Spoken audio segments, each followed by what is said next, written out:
Hey guys, welcome back. So today in this video we'll discuss about code coverage. So we'll understand why it is required and why we should implement in our project. तो problem कहाँ आती है, सबसे पहले ये समझ लेते हैं। तो जब आप कोई भी एक प्रोजेक्ट डेवलप कर रहे हो, ओके, इसमें आपके मल्टीपल जो है हेड्स होते हैं, डेवलपर्स होते हैं जो इस पे काम कर रहे होते हैं, और एज अ लीड या एज अ मैनेजर आप यहाँ पे बैठे हो, इस प्रोजेक्ट को हैंडल कर रहे हो। तो सभी कोड को कमिट कर रहे हैं, जितने भी डेवलपर हैं सभी कोड को लिख रहे हैं, उसको कमिट कर रहे हैं। आपने इंस्ट्रक्ट किया हुआ है कि जो भी कोड लिखेंगे उसके लिए प्रॉपर यूनिट टेस्टिंग होनी चाहिए। अब यूनिट टेस्टिंग आपके किस लेवल पे होती है? अगर नोड.जेएस की बात करें तो आपके कंट्रोलर पे होनी चाहिए, आपके जितनी सर्विसेज लिखी हुई हैं उस पे होनी चाहिए, आपके मिडलवेयर जितने भी लिखे हुए हैं उस पे होनी चाहिए, आपके अगर यूटिलिटी कोई क्लास बना रखी है तो उन सभी पे आपके टेस्ट कवरेज होना चाहिए, टेस्ट केस लिखा होना चाहिए।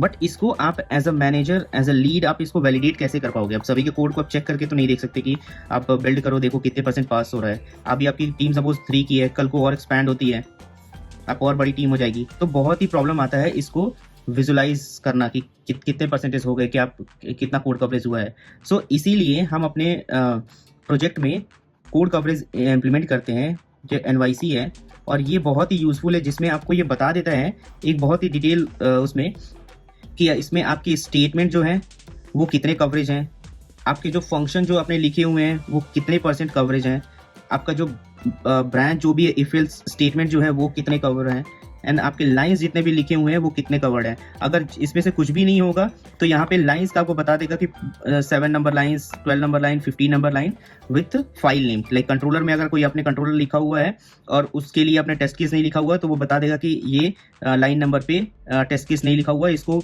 यूनिट टेस्टिंग में कवर नहीं किया गया है। तो इससे बहुत हेल्पफुल हो जाता है, आपको ग्लोबल लेवल पे पता चल जाता है कि अगर मल्टीपल डेवलपर आपके काम कर रहे हैं तो ग्लोबल लेवल पे पता चल जाएगा कि इस प्रोजेक्ट का जो है वो कितना कोड कवरेज है। और आपकी कंपनी क्या है डिसाइड करती है कि कितना कोड कवरेज होना चाहिए। एक जो जनरल सा है कि 80% हम रखते हैं कोड कवरेज को, और इसको क्या है इजीली आप अपने पाइपलाइन में भी इम्प्लीमेंट कर सकते हो। जैसे किसी डेवलपर ने कोड किया और उसको उसने कमिट किया, तो आपका एक CI/CD पाइपलाइन लगा होगा जो कि आपका ये जो भी लेटेस्ट बिल्ड है उसको एक किसी एनवायरनमेंट में वो क्या करता होगा, डिप्लॉय करता होगा।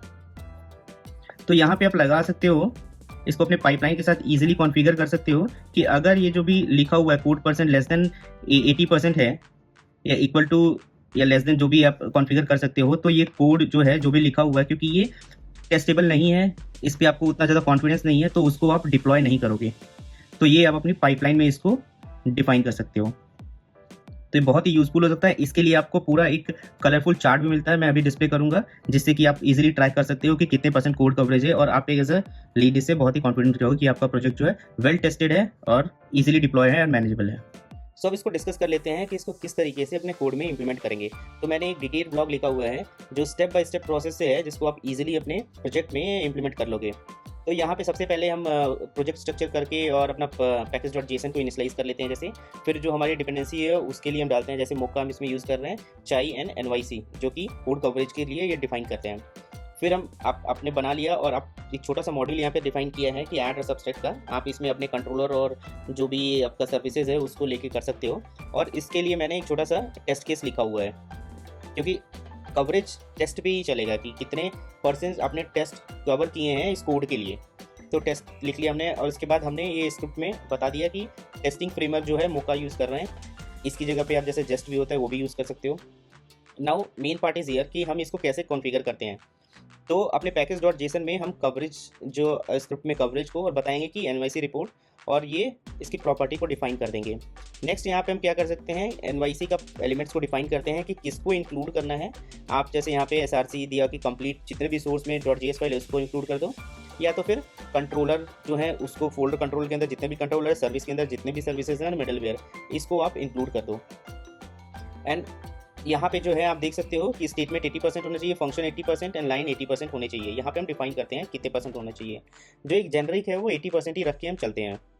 और एट द एंड क्या करोगे आप, सिंपल है, npm रन कवरेज करोगे।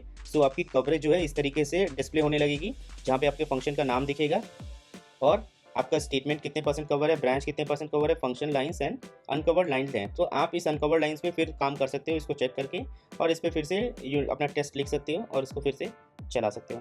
तो इसको आप गो थ्रू होके और इजीली अपने प्रोजेक्ट में इंप्लीमेंट कर सकते हो। ये बहुत ही यूजफुल है और इसको हमें इंप्लीमेंट करना चाहिए अपने प्रोजेक्ट में। सो आज के लिए बस इतना ही, मिलते हैं नेक्स्ट वीडियो में। Till then goodbye and happy learning.